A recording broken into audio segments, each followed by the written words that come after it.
Magandang gabi po. Welcome po ulit sa Kapit Kamalayan Live Vlogcast. Live Vlogcast.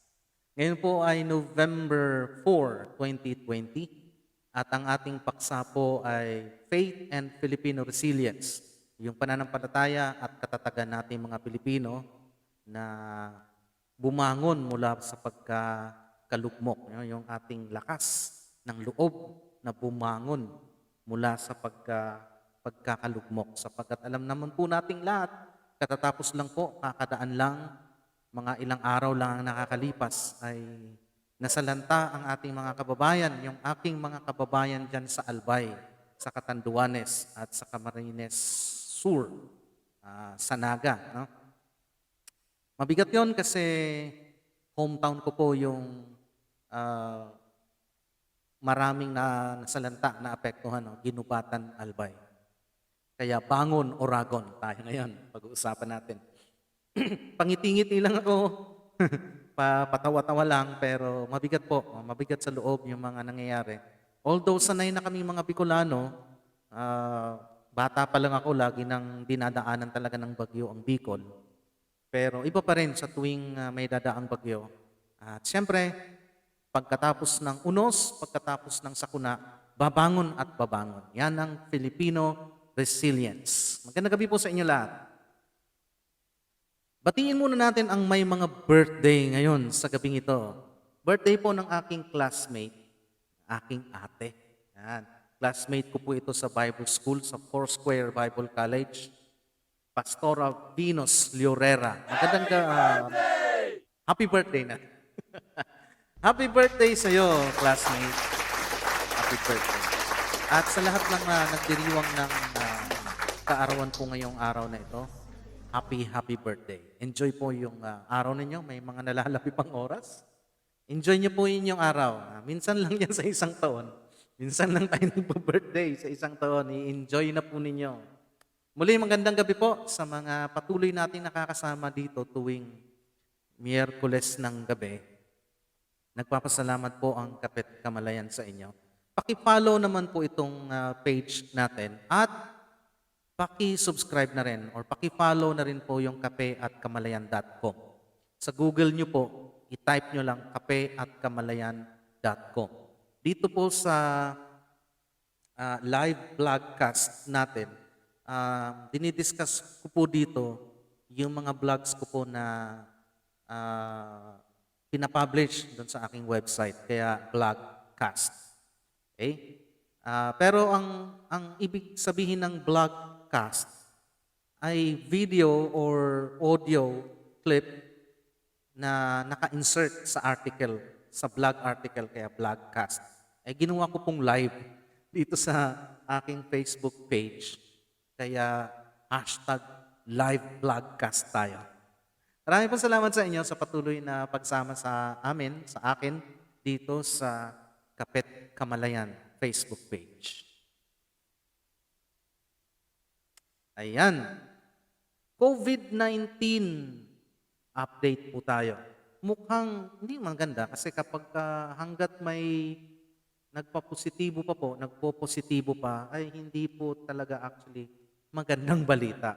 Magandang balita in the sense na mukhang kokonti ang nagpositibo sa araw na ito as reported by DOH, Department of Health. So DOH COVID-19 case bulletin as of November 4, 2020. Ang bagong kaso po, mga bagong kaso sa araw na ito ay 987. Wow! Konti na lang po, pakonti na lang po. Sana kumonti pa ng kumonti para mas lalong maging good news. Hindi po ako nagwawaw dahil may nagpositibo pa na 987.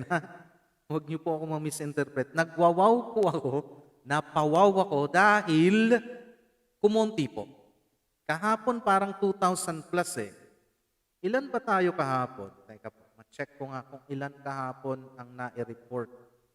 Kahapon po ay mayroong 1,772. So ngayon ay 900 lang. 900, saan na ba yun? 987 po ngayong araw na to. Ang mga bilang po, kabuuang bilang natin ay 388. Yung mga bagong gumaling naman ay 140 at yung mga namatay reported sa araw na ito ay 49. Ayan, sana po ay tuloy-tuloy na po yung pagbaba ng kaso ng mga nagpo-positibo po sa COVID-19 dito po sa ating bansa para bumalik na po sa normal. Ibig sabihin ay makakakilos na tayo ng malaya na wala tayong gaanong kinakatakutan bago pa man dumating ang bakuna. Yan, 900 na lang. Itong po nakaraang mga araw ay nasabi na natin kanina, no, sinalanta tayo ng super typhoon at may papasok na naman.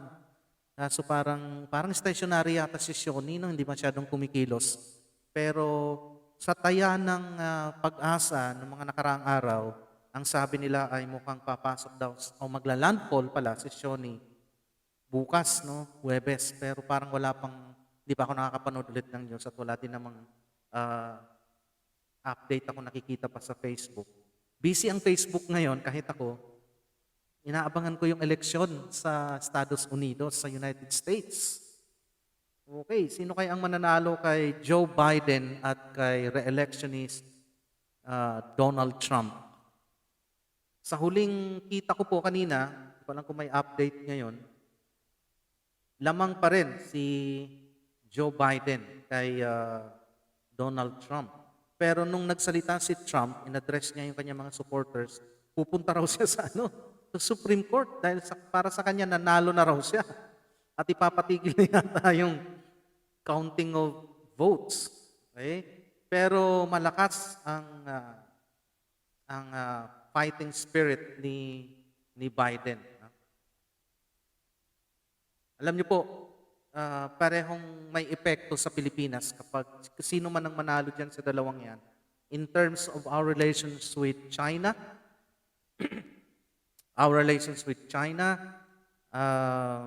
ano pa ba? Kasi si Trump, ang tingin niya sa China ay threat sa economic power at sa mga plano ng US. Samantalang kung di ako nagkakamali, si Biden ay hindi threat ang tingin niya sa China, kundi competitor. Yan. Medyo magaan-gaan ng konti. And since threat nga ang tingin ni Trump sa China, kaya marami siyang mga ginawa na parang against China. Yung ginawa niya tungkol dyan sa Huawei, yung mga specialist ba yun or scientists, parang mga ganon. Pinaalis niya yata o tinanggalan ng lisensya, something like that, to that effect, no? At marami pang iba na tinawag niyang war against China, short of military war. Huwag naman sana, kasi ipit tayo. Kapag nagmagaan yung dalawang yan. Pero, ang sabi ng mga political analysts, kapag nanalo si Trump ngayon, parang ano sa kanya parang sign of approval ng mga Amerikano na ina-approve ng mga Amerikano yung kanyang programa. Kasama na itong treatment niya sa China. Kaya may napanood ako kaninang interview ng isang political analyst na sabi niya kapag nanalo si Trump, baka lalo pa niyang pag-igtingin yung mga move o yung mga actions niya against China. At huwag naman sanang mauwi sa mas malala pa kasi may iipit talaga tayo. May mutual defense treaty tayo sa Amerika at inaayos natin ang ating relasyon sa China. Kaya pag nagbanggaan yung dalawang yan, panigurado po, ipit tayo. 45 minutes,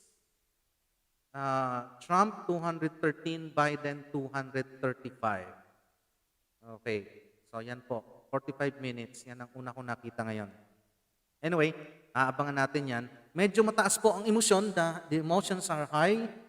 At kanina sa huling nood ko ng balita sa TV, parang binakura na yung White House na para bang may ina-anticipate na kaguluhan. Huwag naman sana kasi sa ngayon, nire-recognize pa rin natin na ang Amerika ay makapangyarihan pa rin. Isa sa if not the most powerful, isa siya sa mga talagang makapangyarihang bansa. At kapag nagkaroon ng crisis sa Amerika, damay tayo, lalo na tayong mga nasa third world countries, tayo na mga tinatawag sa globalization na global south. No? So kapag nauga ang Amerika, mauuga tayong lahat dito sa third world countries. Huwag naman sana magkaroon ng mas malalapang tensyon dyan sa election na yan sa Amerika. Ayan. So, aabangan natin yan. Nakita nyo naman kanina sa mga kinumpile ko po ng mga pictures dun sa slides show kanina bago tayo nagsimula na medyo talagang malala po yung epekto ng bagyong Rolly, hindi lamang sa Ginubatan Albay. Yung Ginubatan Albay po, yun po yung aking hometown. Yun pong parang familiar nga sa akin yung lugar kung saan lumapag yung chopper ni Duterte. At yung mga lugar na po yun na medyo ano nga lang yung, medyo nag-react ako dun sa anong tawag dyan, headline sa TV. Headline man tawag doon. Basta yung mga caption ng news sa TV na parang ginubatan na ay lubog sa lahar. Hindi naman buong ginubatan. Huwag nyo naman lahatin. Okay. Yun lang po yung malapit sa malapit sa may paanan ng Mayon. Kasi slope yun yung pababang ganon. So, syempre kapag nalusaw o lumambot yung mga lahar, mga nagaling sa Mayon Volcano, aagos talaga yun pababa. Kasama na yung mga bato na nakastack lang dun sa slope ng Mayon. Kami naman ay dito kami sa sa 3rd district, medyo malayo. So yung mga malalapit doon, yung malapit sa kung saan ako nagtapos ng high school sa Marcial O. Ranyola Memorial School sa Morms.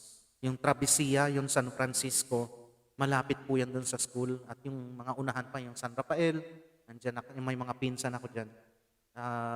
Sana hindi naman sila naapektuhan. At yung papunta pa doon sa may papalapit sa Mayon Volcano, yun ang lagi pong nadadaanan ng ganyang mga klaseng baha. Okay? At meron din sa Batangas, meron din mga baha. Yung kung napansin niyo yung kotse kanina, doon sa slideshow, sa video, sa Batangas po yun. Merong Catanduanes, sa Naga City, okay, doon po hinugot yung makikita nyo doon sa ating parang pinaka-poster natin kung saan ko nilagay yung title ng ating live broadcast ngayon na mag-umpisa ulit. Tinanong ng reporter, kinuha ko po yun, screen grab ko po yun. Maraming salamat sa DCWB Super Radio, radyo na TV pa, ng GMA. Screen grab ko po yun dun sa interview ni Mark Makalalat sa lalaki na yon si Nemencio ba yon yung pangalan. Ano pong plano nyo ngayon? Sabi niya, mag-umpisa ulit. Yan po ang Filipino resiliency. Hindi tayo basta-basta sumusuko. Kapag nabuwal, kapag nabigo, bangon at mag-umpisa ulit. That's Filipino resilience. Okay. Ano po kaya yung mga causes? Quarrying ang isa sa nakikita. Kaya pinatigil na ng DNR yung quarrying around Mayon Volcano dyan sa Albay, sa Bicol region. Kasi yan ang dinadahilan, yung mga nakausap yata ni Duterte na mga presidente ng Ginubatan, yun ang idinuturong dahilan yung quarrying na ginaganap dyan. Kaya lumala yung baha. Pero maliban sa quarrying, talagang daanan ho talaga ng baha yun kasi nasa paanan ng Mayon Volcano. Isa pang nakikita ko pong dahilan ay yung mga kabahayan, halimbawa, mga bahay na nasa tabing ilog, nasa mga river banks, na, pasensya na kayo medyo sumasabit ang aking lalamunan. Wala pa akong COVID na. Okay. Yung mga kabahayan po dyan sa tabing ilog, na sana kahit noon pa mang panahon ay hindi hinayaan na tirhan, yung talagang tabing ilog. Napapansin ko yan dyan sa Pasig River, dito sa may ilog, dito sa malapit sa amin, dito sa Cavite. Halos yung pinakalikod ng bahay, ilog na agad. No? Pag nalaglag ka, wag naman sana, bagsak mo ilog. At marami pa na mga ilog na ang pangpang ay mga kabahayan na sa halip na lupa at mga punong kahoy. Di naman natin masisisi kasi kahit nung unang panahon pa man, bago dumating ang mga Kastila, yung mga balangay na tinatawag, yung grupo ng mga bangka, balangay, kung saan kinuha natin yung tawag natin ngayon na barangay. No? Galing po yan sa salitang balangay. Grupo o bangka na nakahilera sa pampang ng mga ilog o ng dagat sapagkat ang kabuhayan ng mga tao noon ay pangingisda. Kaya ako naniniwala ako na ang major income po ng mga sinaunang tao dito sa ating archipelago, kapuluan, ay hindi pagsasaka kundi ah, pangingisda. Marami nga ang nagsasabi na yung Tagalog daw ay galing sa salitang taga-ilog, Tagalog.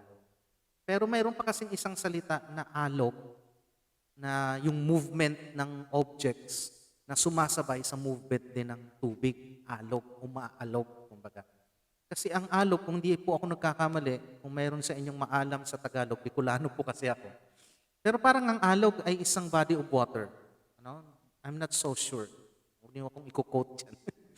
Pero parang ganon, parang may narinig akong ganon na ang alog ay isang large body of water. So malapit sa Tagalog, taga-ilog o movement ng balangay o ng bangka o ng anumang bagay na nakalutang sa tubig na sumasabay sa movement ng tubig. Alog, taga-ilog. So, ang major income ng o kabuhayan ng mga sinaunang Pilipino ay pangingisda. Kaya nakatira talaga sila sa pampang. Pero, ang mga balangay po ay mga balangay ay mga bangka. Hindi po yan mga konkretong bahay na katulad ngayon. Hindi naman sa sinisisi ko ang gobyerno, pero hindi siguro napansin niya noon na sana ay noon pa man mga unang-unang panahon pa lang ay sana hindi na hinayaan na tumira sa pampang ng mga ilog ang ating mga kababayan. So, wala naman siguro dapat tayong sisihin dyan. Napag-uusapan lang natin. Para mas maganda kasi kung ang nasa tabing ilog po ay mga kahoy. Siya yung nag-hold ng lupa. At mapapansin nyo, kapag sumakay kayo ng eroplano, pag sumasakay ako ng eroplano, gusto ko nasa window side ako. Diyan ko na-overcome yung aking fear of height. Ngayon, medyo iba pa rin ang pakiramdam ko kapag nasa 5th floor ako tapos dumungaw akong ganun. Iba pa rin. Pero at least, napagtatagumpayan ko na siya. So kapag sumasakay ka ng eroplano, kitang-kita mo lalo pag medyo mababa pa o kaya pagpa-descend na yung aircraft. Makikita niyo yung mga halaman sa tabing ilog o mga lawa. Kapag may mga halaman sa tabi, malagong-malago po yun. Yan po ang sinasabi ng yan ang sinasabi ng Jeremiah. Kahit ang Biblia, nire-recognize yun. Jeremiah 17, 7-8. But blessed is the one who trusts in the Lord, whose confidence is in Him. They will be like a tree planted by the water that sends out its roots by the stream. It does not fear when heat comes. Its leaves are always green. It has no worries in a year of drought and never fails to bear fruit. So kahit ang Biblia, nire-recognize na yung mga halaman at mga kahoy po na nasa tabing ilog or stream, mga batis, ay malago. Yan din po ang sinasabi ng ng Psalm, mga awit. Tignan natin din ang mga awit. Psalm chapter 1 verse 3. Tingnan natin yung kahalagahan ng mga punong kahoy na nasa tabing ilog nakatanim. Sabi doon, simulan natin sa 2 para medyo may background tayo ng konti. But his delight, iwanan natin. 1 to 3 na. Blessed is the man who walks not in the counsel of the ungodly, nor stands in the path of sinners, nor sits in the seat of the scornful. But his delight is in the law of the Lord, and his law he meditates day and night. 3. He shall be like a tree planted by the rivers of water, that brings forth its fruit in its season, whose leaf also shall not wither, and whatever he does shall prosper. So kahit ang Biblia po ay nire-recognize, kinikilala na maganda talaga yung mga punong kahoy na nakatanim, na tumutubo sa gilid ng mga ah, body of waters. Although, siyempre, yun ay, ang pagkakagamit dito ay analogy lang. O paghahambing sa mga taong ang puso ay laging nakatuon sa salita ng Diyos. So, fruitful ka. Kapag ang laman ng puso mo, ang attention mo ay nasa salita ng Diyos, nasa kanyang presensya, fruitful ka. Para kang isang punong kahoy na nakatanim sa gilid ng tubig. Laging namumunga, laging mayabong ang mga sanga, mga dahon ay laging green na green, healthy. Yan daw po ang benefit ng palagi kang nasa presensya ng Diyos o lagi mong na-enjoy, no? Malapit ka, lagi mong, kumbaga sa pagkain, lagi mong kinakain yung salita ng Diyos. Man shall not live by bread alone, but by every word that proceeds out of the mouth of God. So sana po, yung mga bahagi ng sa bansa natin, Pilipinas, na may mga ilog, may mga large body of water, na wala pang nakatirang mga kabahayan, sana ay maprotektahan natin para naman ma-enjoy natin yung magandang tanawin at maiwasan sa mga pag-apaw, no, pagbabaha. Okay? Kasi kapag ka nandyan ka mismo sa pampang at lumobo o tumaas yung tubig at umapaw, apektado talaga. At sana ay kapag ka medyo hindi naman nagkukulang ngayon kasi may social media na tayo, halos lahat ay may Facebook account na, lahat naman ang pag-asa, lahat ng mga news agency, mga radyo, mga TV ay nasa Facebook na rin. So ibig sabihin, talagang namomonitor na natin kung saan dadaan ang bagyo, kung anong araw o anong oras, more or less, maglalandfall. So kapag malakas ang bagyo at alam nyong dun sa lugar ninyo dadaan ng bagyo, lumikas na po kaagad. Po, mas mahalaga po yung buhay kaysa sa ano pa man. Sabi nga ni Nemencio, sana ay si Nemencio ba nga ba yun? Wait lang po, titignan ko. Baka magkamali ako ng pangalan. Sabi nga niya ay mag-umpisa ulit. Okay? Mag-umpisa ulit tayo. Nandun pala sa kabila. Okay. Alright. Isa pa po na nakikita nating dahilan kung bakit nagkakaganito, konting ulan, baha agad, tumataas ka agad ang tubig, at bakit ganyan? Maraming nasisirang kalikasan, ganito, ganyan. Palagay ko po, kung Biblia ang pag-uusapan po, no, yan din naman ang ating tema, yan ang ating format, tinatry ko pong i-dialogue yung mga current events at Biblia. Kultura ng Pilipinong kultura at Biblia. Tinatry ko po, hindi man ako eksperto, pero tinatry ko na i-dialogue, no? Pagsamahin. Baka mayroong nasasabi ang Biblia tungkol sa mga kasalukuyang nangyayari sa bansa, sa atin. Okay. So, sa Genesis po, isa sa mga layunin kung bakit, o sa mga pwedeng layunin, pwedeng utos, sa pagkakalika kay Adan, ay para maging image of God siya. No? Wangis ng Diyos. Ang sabi doon, nilikha ng Diyos ang tao upang nakawangis niya at may utos ang Diyos doon na tayo ay maging tagapamahala ng lahat ng nilikha ng Diyos. So yung image ng Lord o yung wangis ng Lord na sinasabi doon ay hindi itsura kundi representative si Adan ng Diyos, ng creation, no? Sa creation. Basahin ko po sa inyo. Then God said, let the earth bring forth, 25. And God made the beast. Sorry, 26 pala. Mali-mali ako ngayon. 26. Then God said, let us make man in our image, according to our likeness. Let them have dominion over the fish of the sea, over the birds of the air, and over the cattle, over all the earth, and over every creeping thing that creeps on the earth. So yung image of God, hindi po ito itsura. Kasi iba-iba itsura natin. Alam naman natin ang Diyos ay spirito, wala siyang katawan, wala siyang buto. Pwede rin tong pag-ibig kasi ang Diyos ay pag-ibig at tayo din ay may kakayahang magmahal at minamahal din naman. At iba pa, grace, habag, patience, lahat yan. Lahat ng attributes ni Lord, ibinigay din niya sa tao. So kung siya ay mahabagin, ang tao ay mahabagin din. Kung siya ay nagmamahal, ang tao ay nagmamahal din. So pwede ring wangis yon. Pero dito po sa konteksto, ang wangis na tinutukoy ay dominion. Ibig sabihin, pangasiwaan mo. In fact, yung salitang dominion po, sa original na salita ay na Hebrew, kasi ang Old Testament po, ang Genesis nasa Old Testament, at ang Old Testament ay sinulat sa Hebrew. So ang Hebrew po ng dominion ay governor. So ibig sabihin, you govern my creation. Governor, si Adan ay governor ng creation, tagapangalaga, tagapangasiwa. Ngayon,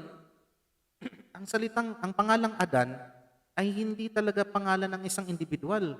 Ang pangalang Adan, ang ibig sabihin ay tao. So para bang sinasabi ng Genesis na God created man and He named him man. Adama. Adama ay ground, Adamos ay man. No? Nandiyan lang yung sa dalawang yun. Adama, Adamos. Ground at man. So ibig sabihin, ang pangalang Adam ay representative nating lahat. Tayo yun, tao. Tayo ay tagapangasiwa ng lahat ng nilikha ng Diyos. Ngayon, sa Genesis 3 may nangyari. Ito yung tinukso si Eva na kinain nila yung forbidden fruit. Sabi ng ilan ay mansanas daw. Wala namang binanggit sa Biblia. At yun nga, napaalis sila sa, paikliin ko na lang, baka mainip kayo. Pinaalis sila sa Garden of Eden dahil doon. So yung pangyayari na yon, virtually, Adam surrendered his dominion over all the creation and he surrendered that dominion over to Satan, to the serpent. Kinalikuran niya.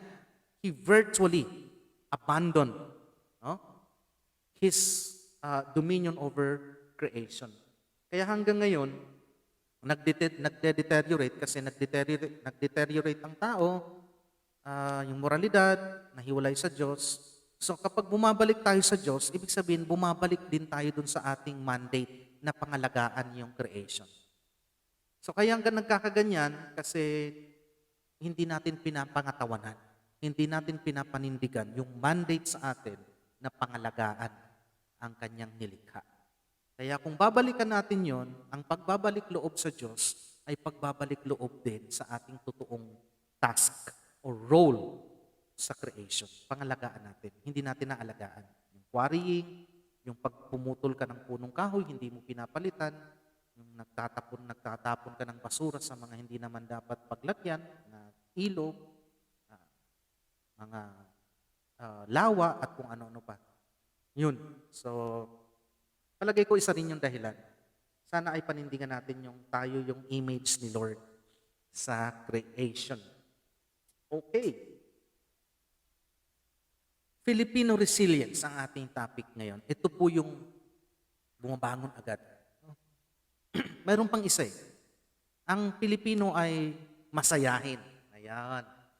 Ewan ko kung napapansin nyo po, kapag ka may baha, halos hanggang leeg ang baha, tapos makikita nyo, nakahawak sila sa lubid, tapos sa kabilang banda, o may kasabay sila na rescuer, kunyari, tinutulungan silang makatawid sa baha. At kapag nakakita yan ng camera, talagang kakawayan at nakangiti. Mga bata, matanda, masayahin tayong mga Pilipino. Panlaban natin yan sa kalungkutan o sa mga kalamidad na laging may ngiti sa mga labi natin. Isa rin yung ugali natin na siyempre, may downside, may positive side. Na we want to reward ourselves. At the end of the day, pagkatapos ng mahabang maghapon ng pagtatrabaho, we want to reward ourselves. So, laging dadaan sa mga kapihan, sila tatay, sila tito, dadaan sa konting inuman, may videoke bago umuwi. Kasi gusto natin laging masaya. Kapag napagod tayo, gusto natin nire-reward ng sarili natin. At kadalasan nadadala natin yan kapag may sakuna na nakakatawa pa rin tayo. Although, mayroon din naman na talaga naiiyak na kapag ini-interview. Mayroon din naman. Pero, ayun, yung nakalagay dyan sa poster natin, yung taga-naga na yon, nakangiti pa siya. May kasamang babae yon nung in-interview. Hindi ko na lang sinama doon sa picture. Okay. So, resilience. Katatagan at determinasyon na kapag may sakunang dumating, may kabiguan na dumating, tatayo agad tayo. No? Ginagamit natin yung lakas ng loob natin na makatayo. In fact, marami na ngayong nakabalik na yung ilang mga opisina, mga social services na mga probinsya na naapektuhan ay nakabalik na ho. Na naaabot na rin ng mga government agencies, government services, yung katanduanes na dati ay hindi maabot dahil hindi makatawid. No? So marami nang nakabangon ngayon at bumabangon pa. Okay, so isa yan. At siyempre, mga uragon, yung mga kababayan ko dyan sa Bicol, mga uragon po yan. Bangon uragon, mga uragon. Ang uragon po ay sa salitang Tagalog ay astig, magaling, matapang, mahusay, uragon. May konting angas pag sinabing uragon. Okay. So, kaya madali tayong nakakabangon. Mga ginagamit nating paraan para makabangon tayo. Mayroon pang isa, yung bayanihan. Ayan, galing sa salitang bayan. Originally, ang bayanihan ay yun na nga, yung buong komunidad, yung buong bayan ay gumagawa ng isang task. Yon. Halimbawa, sa isang community, uso noon naabutan ko pa ho yun nung bata ako sa probinsya na binubuhat yung bahay. May kanta pa yan eh. Sino bang kumanta nun? Bayanihan dito sa bayanihan. Yan. Binubuhat po yung bahay. Inililipat sa kabilang barangay, kabilang purok, o kabilang sa ibang lokasyon. Talagang binubunot yung bahay. Alam ko naabutan pa ng ilan sa inyo yan.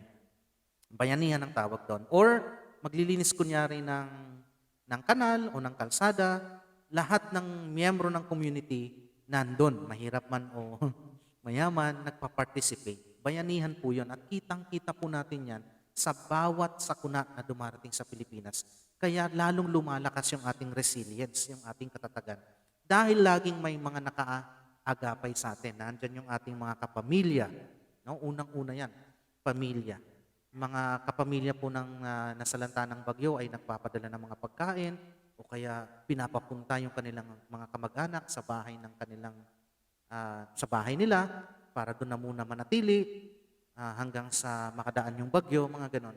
Naalala ko noon yung bahay namin sa Bicol, kapag may bagyo, ay marami mga kapitbahay kami na doon muna tumutuloy.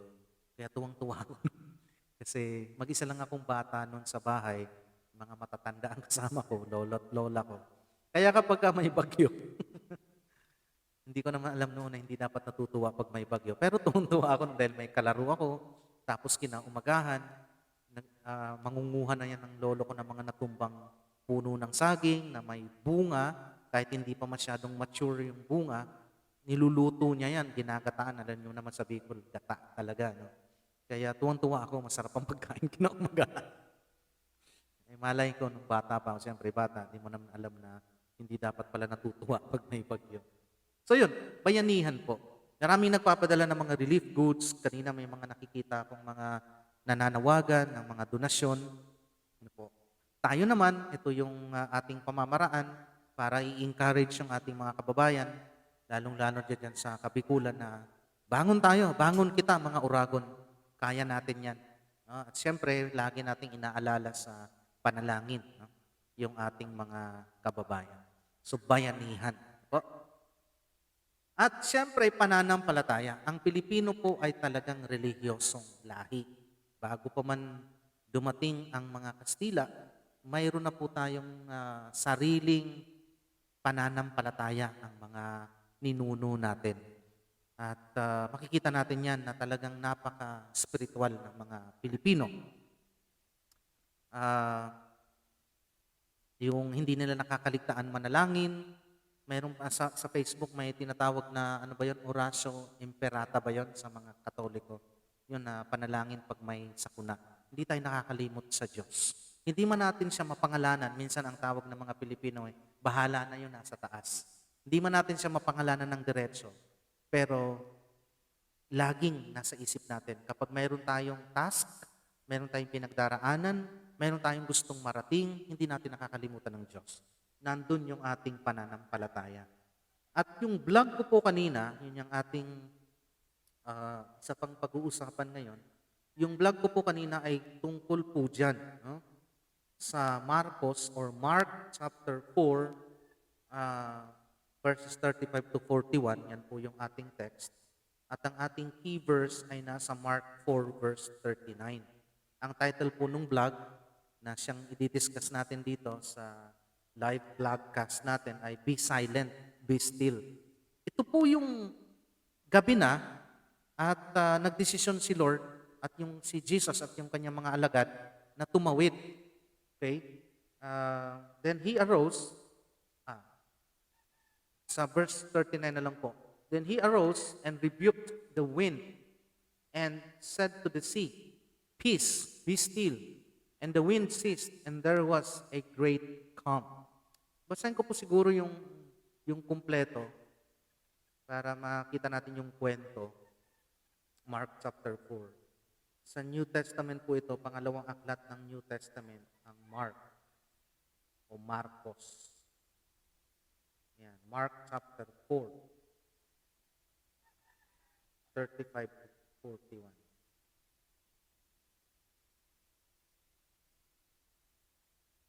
On the same day, when evening had come, so gabi na po, he said to them, Let us cross over to the other side. Now when they had left the multitude, they took him along in the boat, and he was. And other little boats were also with him. So may ilang mga bangka na kasama nilang pumalaot ng gabing yun.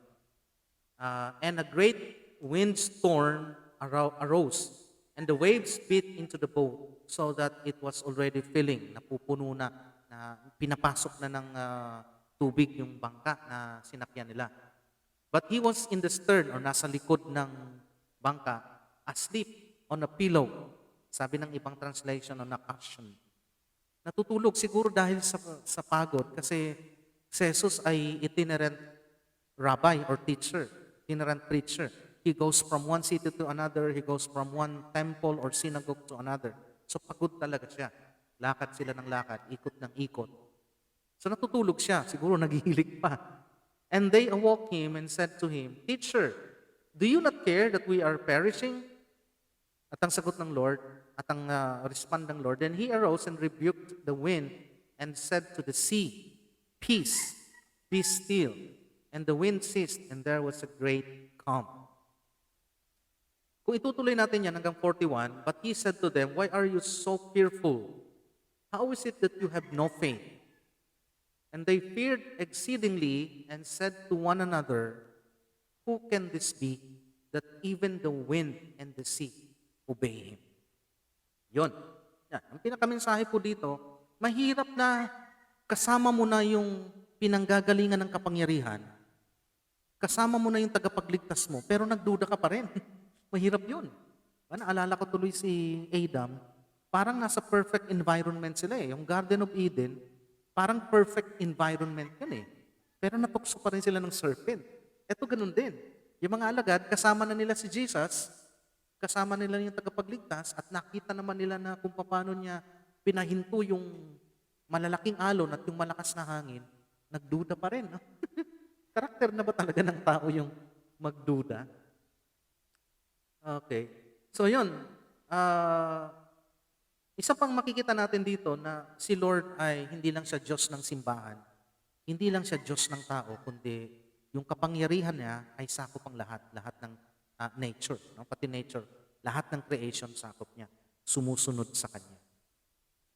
Sana nakilala na niya. After this, sana nakilala na talaga ng mga alagad si Jesus. Okay? So, kinausap niya, peace, be still. Okay? Gusto ko pong i-highlight din dito yung peace o yung pong kapayapaan. Naranasan nyo na po ba yun? Ito lagi kong sinasabi sa mga estudyante. Naranasan nyo na ba na matulog ng mahimbing kahit final exam na bukas at di pa kayo nakakabayad sa tuition fee? Naranasan mo na bang makatulog ng mahimbing habang malakas yung bagyo? Malakas yung hangin, umahampas sa bubong ninyo yung mga sanga ng punong kahoy dahil malakas nga yung bagyo o kaya natutumba na yung mga poste, pero ikaw, mahimbing na natutulog. Ganun po yung nangyari kay Jesus. Ngayon, ang tanong ko noon, nung nabasa ko to, anong mayroon kay Jesus? Bakit kinakaya niyang matulog ng mahimbing? Yun ba talaga dahil pagod lang siya? Kaya wala na siyang pakialam kahit pinaghahampasan na, no? Pinaghahagisan na ng hangin at ng malalakas na alon yung kanilang bangka, pero natutulog pa rin siya ng mahimbing. Maaring mayroon siyang lesson na gustong ituro sa mga alagad at sa atin na rin lahat ngayon. Dahil madalas nakakaranas tayo ng bagyo. May parating na naman itong si Shoni. At sabi ng Pag-asa, baka tatlo o apat pang bagyo ang posibleng pumasok sa Philippine Area of Responsibility hanggang matapos ang taon. Abay, ano ba ang meron kay Jesus? Well, yung peace po sa New Testament, alam ko Irene o tranquility, katahimikan, peace. Pero ang peace po sa Hebrew, ang alam ko ay shalom. Okay? Ang shalom ay peace din, pero ang pagkakaiba niya sa Irene, ang Irene kasi ay tahimik. Yung para bang yung tubig na tahimik siya, pero actually malalim pala yun. Tahimik siya. Tranquility. Irene yun. No? Serene. Ang Irene ay pwede ring absence of war. Tahimik, walang away, walang gera, walang digmaan. Pwedeng walang away sa pamilya, so peaceful kayong namumuhay bilang isang pamilya. Pero ang shalom po ay mas malalim. Ang shalom ay inner peace. Actually, ang shalom ay wholeness. Buo. Kahit sabog-sabog yung labas mo, sabog-sabog yung paligid mo, pero yung loob mo, buo. Yun, merong ganun ang Pilipino po. Kaya matatag tayo. Ilang bagyo man ang dumaan sa atin, dahil buo ang ating loob, abay, nakakabangon ka agad tayo. And that's shalom. That is faith. That is peace. Shalom. Wholeness. Ganong shalom sa palagay kong mayroon si Jesus. Kaya kahit, sasabihin ng iba, kasi si Jesus yun, Diyos siya sisiw sa kanya yan. Well, sabi niya, why are you so faithful? How is it that you have no faith? Diba? Sabi ko nga kanina, kasama na nila si Jesus, makapangyarihan, tagapagligtas, Lord of creation, pero nagduda pa rin sila. Paalala ito sa atin na lalo pa nating pag-igtingin yung ating pananampalataya. Kasi ang mga Pilipino po ay mayaman sa spiritualidad, mayaman sa pananampalataya. So paigtingin, panghawakan natin yan na huwag na nating pagdudahan na kapag may bagyo ay hindi tayo iniiwan ni Lord. Ayan. Hindi man natin maramdaman literally yung presensya ni Lord, nakita natin siyang bumababa galing sa langit. Hindi man yun, pero at least sa isip natin, sa puso natin, nandun yung kanyang presensya. At nandyan yung kanyang mga pinapadala ng mga tao kasi tayo ang paa, no? Yung kapwa-tao natin, tayo mismo, tayo yung paa ni Lord, tayo yung kamay ni Lord, tayo yung bibig ni Lord dito sa lupa. So kapag tinulungan natin yung kapwa natin sa oras ng pangangailangan, parang tinulungan na rin natin si Lord at nagpagamit, no? Naging instrumento, kasangkapan tayo ni Lord para maipadama yung kanyang presensya sa mga tao. Pananampalataya po yun at kapayapaan. Po, ganyan ang Pilipino. Faith and Filipino resilience. Ayan, meron tayong bayanihan, meron tayong ugali na laging masayahin, kaya kahit may sakuna, nakakangiti pa rin tayo, matatag ang ating loob, meron tayong shalom, buo ang ating loob, pwede tayong matulog ng mahimbing kahit may problema tayo, wag lang pag may bagyo, kasi baka mamaya, hindi mo na namamalayan, natutuklap na yung o kaya baka may humampas na sa'yo. No, hindi naman literal na kailangan nating matulog ng mahimbing kapag may bagyo. Pero kung buo ang loob mo, kahit nawawasak na yung ating paligid, kapag mayroon tayong shalom, makakabangon ka agad tayo. Yan po ang essence po nung vlog ko po kaninang umaga. Na sa tuwing daranas po tayo ng sakuna, kailangan pag-igtingin pa natin yung ating pagka-Pilipino, yung ating Filipino resilience, masayahin, buo ang loob, nagbabayanihan, at may pananampalataya. At huwag nating kakaligtaan na pangalagaan yung ating kalikasan. Kasi pag pinabayaan natin yan, sa atin din po ang balik. At makipag-cooperate lang sa ginagawa ngayon ng pamahalaan kapag nagtawag na po ang barangay na lumikas na po tayo. Hindi yan, palagay ko, hindi yan ang huling bagyo na mararanasan natin hanggat nandito tayo. We will deal with natural calamities. At sa paglipas ng panahon ay matututunan natin, mas lalo pa nating mapapatatag ang ating pananampalataya at Filipino resilience. Ayan, maraming salamat po ulit sa mga nakasama ko ngayong gabi. Magkita-kita po tayo ulit sa susunod na Miyerkules para sa isa pang edisyon ng Kapit Kamalayan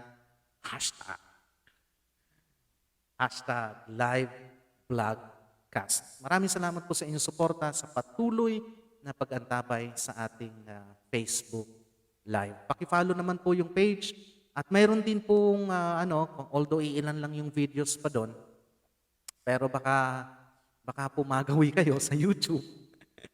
Pakihanap naman po o paki-search o paki-type nyo lang Kapit Kamalayan TV. Yan. Blue Jeans Diary. Yan. At isa pa, yung Pastor Blue Jeans Unplugged. Iilan lang po yung mga videos doon at iilan lang din yung followers. Yung subscribers. Baka po may magustuhan nyo lang, paki-like na rin. At paki-follow na rin po yung kapeatkamalayan.com kung saan natin kinukuha yung content ng ating pinag-uusapan dito sa ating Kapit Kamalayan #live vlogcast. Muli, maraming salamat po at magandang gabi sa inyong lahat. Mag-ingat po tayo at sana ay bumaba yung mga nagpo-positibo para medyo makakilos na po tayo ng malaya. Mag-ingat po sa paglabas, lagi magsuot ng face mask at face shield at i-observe ang physical distancing, wag humawak sa bibig o sa mata at sa mga pampublikong sasakyan ay wag munang makipag-usap at sa madaling salita, mag-ingat po tayo upang makabalik na po tayo sa dati nating mga ginagawa. Ako, sabik na akong makabiyahe. Gustong-gusto ko nang balikan ang mga dati kong pinupuntahan. Gustong-gusto ko nang makasama yung aking mga anak. Gustong-gusto ko nang makapasyal sa Intramuros ulit. Okay? So, ayun po, muli, nagpapasalamat po ako. God bless you. Good evening. At stay safe, stay home. I'll see you again next week for next edition of Kapit Kamalayan #live vlogcast. Good evening and thank you. God bless you.